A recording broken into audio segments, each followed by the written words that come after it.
তুমি কথা দিলে আমি যে অনেকটা বর্ষা পাবো। তুমি সুস্থ না হলে সুস্থ না হলে আমার কর্তব্যকে বাঁচানো যাবে না ডাক্তারবাবু। আপনাদের সবার মুখের দিকে তাকিয়ে আমি কথা দিলাম, যেমন করে হোক আমাদেরকে আমি পূর্বের অবস্থায় ফিরিয়ে আনবো। কিন্তু আমার একটা রিকোয়েস্ট আছে কাকাবাবু, ইন্টারনেট ট্রিটমেন্টের সঙ্গে সঙ্গে আমাদের প্রয়োজন মেন্টালি ট্রিটমেন্ট, কিন্তু সেটা এখানে থেকে সম্ভব না। কেন বলতো? এখানে ছবি রয়েছে আমাদের সূর্যকান্ত বাবু প্রেমের রহস্য, যা আমাদের মনে বারবার আঘাত হানছে। তাই আমি চাই আমার পাহাড়ে বাংলোতে রেখে আমাদের চিকিৎসা। কিন্তু ডক্টর আপনি আর আপত্তি করবেন না কাকাবাবু। ভালো দায়িত্ব আপনি গৌতমের ও যখন কথা দিয়েছে আরো ঠিক সুস্থ করে, আর সেই সঙ্গে আমার অনুমান যদি সত্য হয় তাহলে সূর্যকান্ত বাবুর শরীরে কোনো সংবাদ আমি সকালে বলাবলি করছে খাদিমপুরের সূর্যকান্তবাবু রাস্তা নদীর জলে ভেসে গেছে।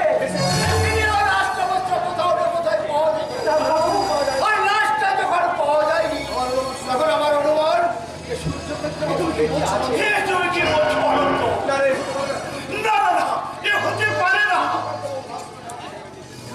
সূর্যকান্ত বাবুর লাশটা না হয় আমাদের কাছে একটা বড় রহস্য। পুলিশ ডিপার্টমেন্ট যেখানে রহস্যের গন্ধ পেয়েছে সেখানে কোনো না কোনো তদন্ত নীতি আছে। কি তদন্ত জানতে পারেন? আমার এই তদন্ত সম্পর্কে তুই এখন এই মুহূর্তে তুই তোর ডিউটি করে যাও, আর আমাকে আমার কর্তব্য পালন করতে। আমাদের লক্ষ্য যদি স্থির থাকে সেই লক্ষ্যে আমরা পৌঁছাবো।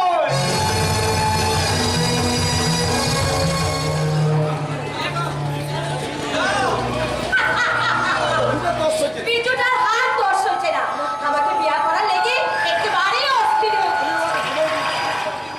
আমি হয়তো ধমক দিয়ে বলছি, এই মুখ করা বিয়া হলে তুই আমাকে একদম চুপড়ি লাই, বিয়া হয়ে গেলে তুই আমাকে নিয়ে যত খুশি। ওই বাবা, তুই নদীর চলে কি পড়ে আছে বলছে?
আমার পরিচয় কোথা থেকে বা এসেছি আমি?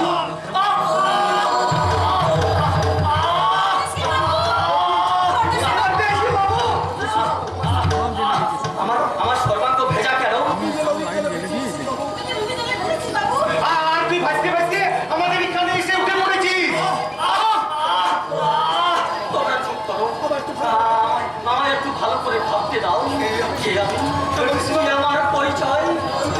আর আমি কেমন করে নদীর জলে ভেসে এসেছি? কোথা থেকে এবার ভাবতে ভাবতে আমি এখানে এসেছি।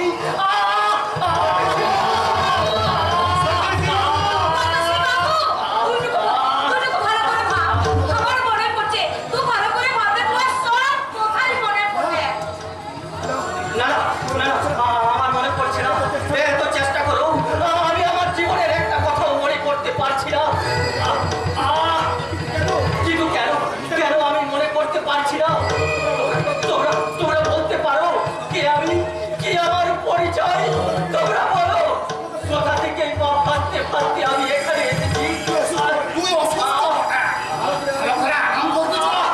আমার দুটি মুনিয়া তোকে সেবা শুশ্রূষা করে তুলবে, তখন তুহার সব কথা মনে পড়ে যাবে। না, আমি তোমাদের সঙ্গে কোথাও যাবো না, কোথাও না।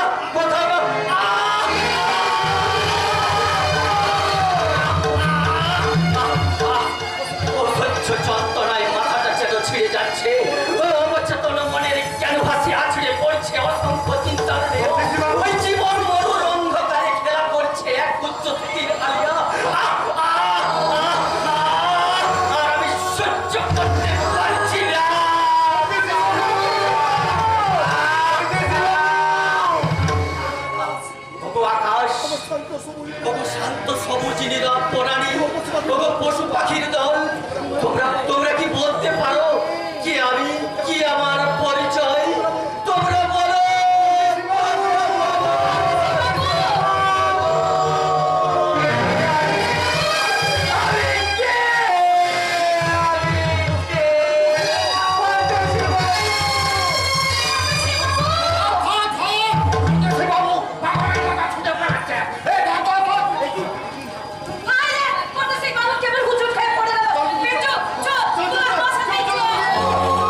এই বাজারে তো যাচ্ছিলাম, যেতে যেতে রাস্তায় সবে মাত্র দুটো গাঁজায় টান দিয়েছে। হঠাৎ দেখি গাঁজার আগুন সে কাছে না আছে ওই নারকেলের ছোকরা না কিছু। তখন ওই বাজার করার নোটগুলোকে নারকেলের ছোকরার মতো লাগাচ্ছে। আর ওই বম ভোলে নাম করে ওরে মুখ পোড়া মাথা মোটা, নারকেল ছোবড়ার মতো দলে চাকা পুড়িয়ে তুই গাঁজাটি নিলি। তাতে কি হয়েছে? ওই নেশার মুড়ে থাকলে আমার কাছে নারকেলের ছোবড়া আর ওই নোটের তারা দুয়েই সমান। আর দুটো জিনিসও সমান মনে হয়। ওই নিজের বউ আর ওই পরের বউ। এমন কুলপি রানী যতবার কেন করে ছুবারে বার।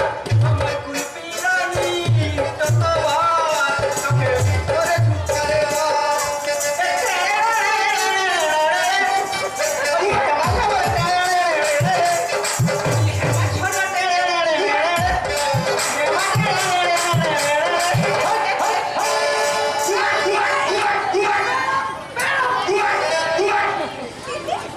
সর্বনাশ! এখন আমি কি করি? দাদাবাবু নিজের হাতে বন্ধ করে দিয়েছে। নতুন দিদিমণি যা যা খেতে ভালোবাসে তাই তাই রান্না করতে হবে। তাতে দিদিমণির মন ভালো হয়ে যাবে। আর মন ভালো হলে দিদিমণি খুব শিগগির ভালো হয়ে যাবে। ভালো হবে না ছাই হবে। আর কিছুদিন এখানে থাকলে আমি সত্যি সত্যি পাগল হয়ে যাবো। কথা কোনো দিদিমণি, তোমার ভালোর জন্যই ডাক্তারবাবু তোমাদের এখানে নিয়ে এসেছে। থামো, তোমাকে আর ডাক্তারবাবুর হয়ে ওকালতি করতে হবে না। আজই আমি বাড়ি ফিরে যাবো। তোমরা সবাই আমাকে কি ভেবেছো বলো তো? কি ভেবেছো আমি কি বাচ্চা ছেলে যে নদী পাহাড় ঝর্ণা সবকিছু দেখিয়ে আমার অতীতের স্মৃতিকে তোমরা ভুলিয়ে দেবে? অতীতকে কখনো ঘুম পাড়িয়ে রাখা যায় না আলো দেবী, কারণ অতীতের স্মৃতি হলো মানুষের জীবনে বাঁচার প্রেরণা। গৌতম বাবু, দিদিমণি আমার কোনো কথাই শুনতে চাইছে না। এখনই বাড়ি যেতে চাইছি। তুমি ভেতরে যাও হেমা, তোমার দিদিমণি যদি সত্যিই বাড়ি ফিরে যেতে চান তা আমি নিজে ওনাকে আমার গাড়িতে করে বাড়ি পৌঁছে দেবো। আমি তাই যাচ্ছি।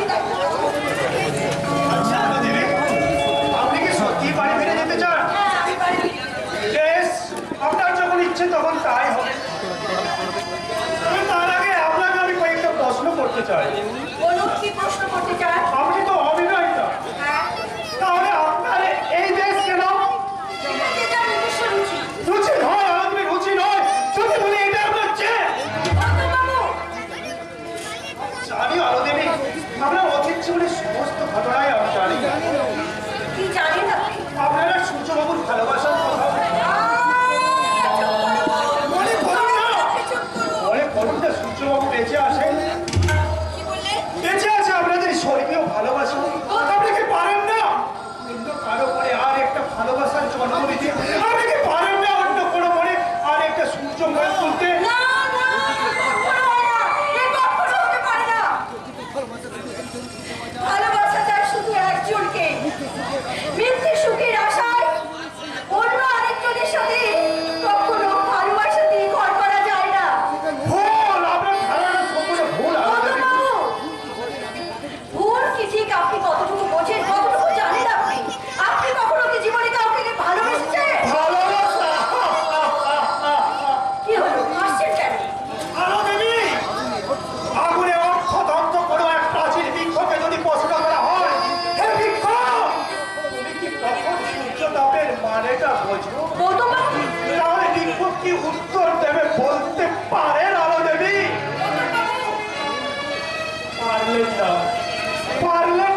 মনের অজান্তে নিজের ক্ষত চিহ্নটা তুমি ওকে ভুলতে দাও।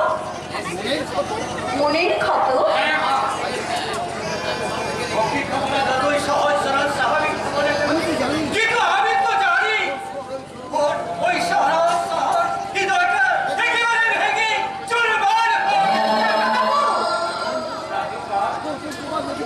গৌতম তোমার মতো একটি মেয়েকে ভালোবাসে, কিন্তু তাদের ভালোবাসা কিন্তু তাদের ভালোবাসা শেষ পর্যন্ত সার্থক প্রেম।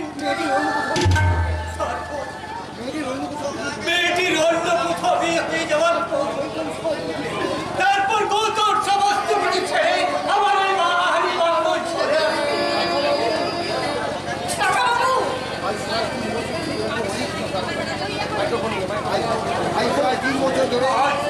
আজ প্রায় 3 বছর ধরে ওকে আমি অনেক কিছু বুঝিয়েছি, কিন্তু আমার কোনো কথাই সে শোনেনি। কাকাবাবু, ছাড়ো মা, আমার এই গৌতমটা ছিল লুকিয়ে সেই ছোট্ট বেলায় তারা বাবা মা একসাথে মারা খাবার পর আমি ওকে বলে পিঠে করে মানুষ করার দায়িত্ব দিলাম। তার মানে আর গৌতমবাবুকে আপনি? যতই আদর সত্য দিয়ে মানুষ করি না কেন, কিন্তু বাবা মায়ের স্নেহ কোনোদিনও দেওয়া যায় না। তুমি বলো। আপনি তাকে ওনাকে মানুষ করেছেন? হ্যাঁ মা, ওকে আমি মনের মতো করে মানুষ করার জন্য নিজের সংসার পর্যন্ত করিনি, যাতে অন্য কেউ এসে আমাদের সম্পর্কের মাঝে বাধার সৃষ্টি করতে না পারে। ছাড়ো মা, আমি ওকে আমার মনের মতো করে মানুষ করে তুললাম, কিন্তু হঠাৎ আমার এতদিনের আশা আকাঙ্ক্ষা ভেঙে চুরমার হয়ে গেল। শান্ত হন কাকাবাবু, আপনি শান্ত হন। তুমি আমার কথা দাও মা, আমার গৌতমকে যেমন করো তুমি রাজি করাবে। বলো মা, বলো, তুমি আমার কথা দাও। কাকাবাবু, আমি কথা দিতে পারছি না, পারবো কিনা তাও আমি জানি না। তবে আমি আপনাকে বলে যাচ্ছি, আমি আপনার চেষ্টা করবো।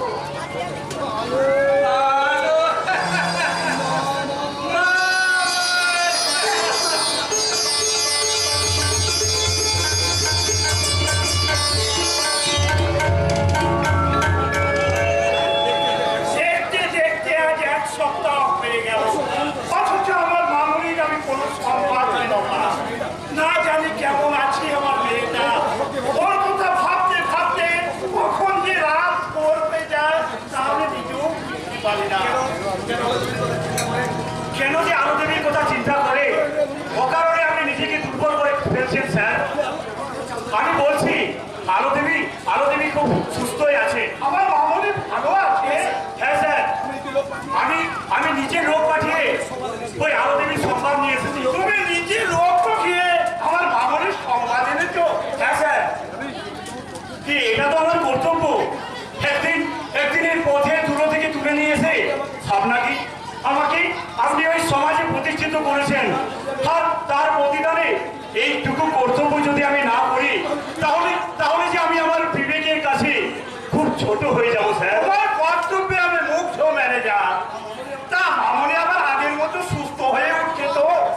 হ্যাঁ স্যার, আলো দেবী আগের মতো সুস্থ হয়ে উঠছে। আশা করছি উনি খুব শীঘ্রই বাড়ি ফিরে আসবেন। বাড়ি ফিরে এলে আমি মামনির বিয়ের ব্যবস্থা করবো। ম্যানেজার, তুমি আমার মামনির জন্য উপযুক্ত পাত্রের সন্ধান করো। উপযুক্ত পাত্র তো খুব কাছেই আছে স্যার। অবশ্য আপনি যদি সাহস দেন, বলো ম্যানেজার, কোথায় আছে আমার মামনির উপযুক্ত পাত্র?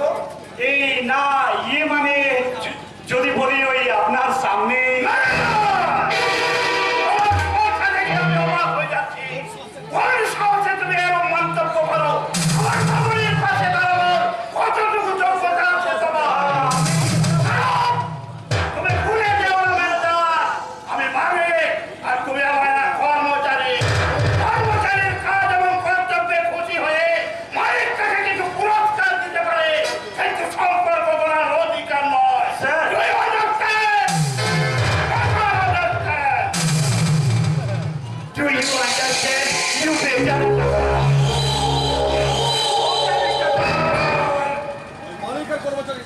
ওই মালিক আর কর্মচারীর ব্যবধানের সম্পর্কটা আমি আপনাকে পাই টু পাই বুঝিয়ে দেব। তবে আজ নয়, সেদিন তোমার এই খোসারের কোম্পানির একমাত্র মালিক হবো আমি, আর তুমি হবে আমার এই কোম্পানির ফোর্থ গেট লেবার।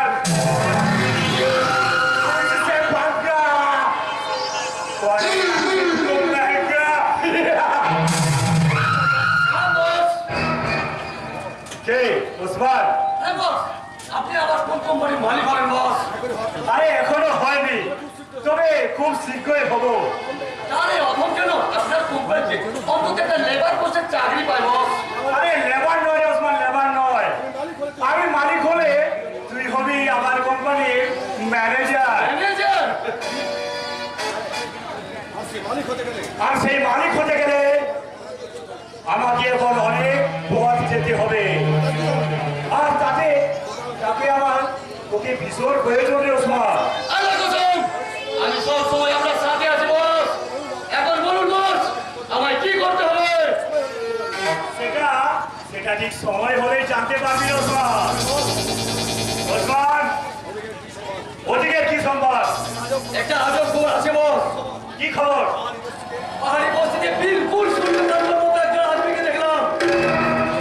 সূর্যকান্ত চৌধুরীর মতো? হ্যাঁ বস, ওসমান, সূর্যকান্ত চেহারার সাথে ও ছাড়া চেহারা কোনো ফারাক নেই বস। ওসমান! না বস, ও ছাড়া কখনো চিন্তা থাকতে পারে না। আমার মনে হয় আপনি যাই হোক, যেই হোক, এবার থেকে তুই একটু ওকে ওয়াচ করবি ভালো করে। ওই চার চলন কথা বলার ধরনের সাথে যদি এই সূর্যকান্ত সঙ্গের মিল থাকে, তবে সঙ্গে সঙ্গে আমাকে খবর দিবি। ওকে? ওকে বস, আপনি ওর সাথে মার্ডার করতে পারি। একবার তার চলে সেলাম।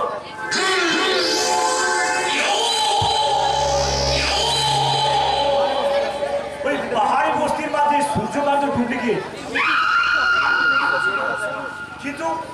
কিন্তু কে সেই ডুপ্লিকেট সূর্যকান্ত?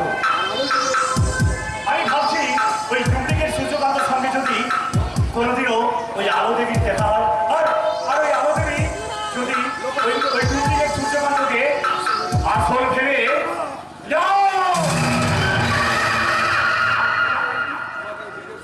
আমাকে ডিটেলসে জানতে হবে কে ওই ডুপ্লিকেট সূর্যকান্ত, কোথা থেকে কি উদ্দেশ্যে এসেছে ওই পান্ডিয়ার পাহাড়ি মহল্লা। মিস্টার সামন্ত, অনেক অফিসার, পাহাড়ি বস্তি ডুপ্লিকেট সূর্যকান্ত, এ কথার অর্থ কি মিস্টার সামন্ত? এই না মানে যদি ওই সূর্যকান্তর ডুপ্লিকেট কাউকে ধরে নিয়ে এলে ওই আলো দেবীর সামনে যদি রাখা যায়, তাহলে আলো দেবী আবার ওই আগের মতো সুস্থ হয়ে যাবে অফিসার। আরে আসল থাকতে নকলকে নিয়ে অযথা মিথ্যে অভিনেত্রী প্রয়োজন মিস্টার সামন্ত। আসল মানে? আসল মানে সূর্যকান্ত চৌধুরী বেঁচে আছে।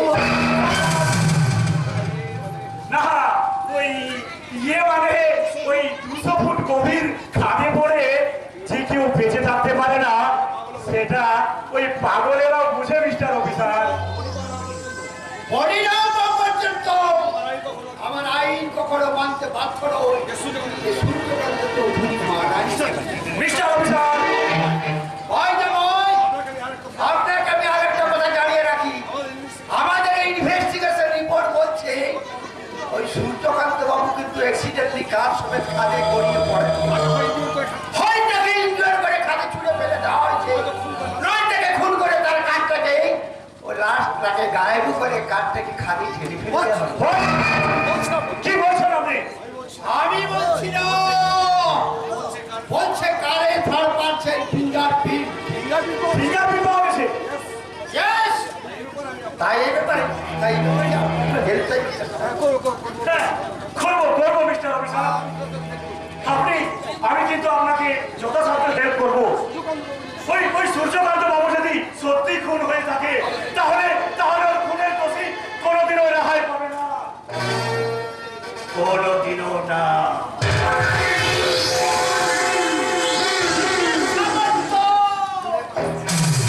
তোমার কথা শুনে তোমার চোখ দুটো মানে জ্বলে উঠলো কেন?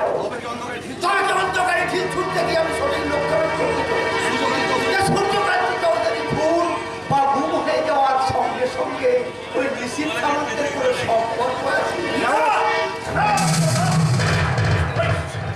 নিশিত সামন্তের সঙ্গে আমি আর কোনো সম্পর্ক রাখতে চাই না। আজই আমি ওকে আমার কোম্পানি থেকে চালাবো। কেন কেন কাকাবাবু? কারণ যেটা বলে কিনা আমার আলোমাকে বিয়ে করতে চায়। বললেন কাকাবাবু এই নিশিত সামন্ত আলো কি? হ্যাঁ দাঁড়ান দাঁড়ান, মনে হয় কোনো একটা ক্লু খুঁজে পেয়েছি। কিসের পুরো আনন্দ? সূর্যকান্ত বাবু একটু মানা এই তুমি কি বলছো আনন্দ? তাহলে সূর্যকান্তের অ্যাক্সিডেন্ট সবাই সাজানো এমন আমার মনে হয় ওই নিশিত সামন্তের কাছ থেকে কোনো একটা ক্লু খুঁজে পাওয়া যেতে পারে। তাই বলছি এখন একটু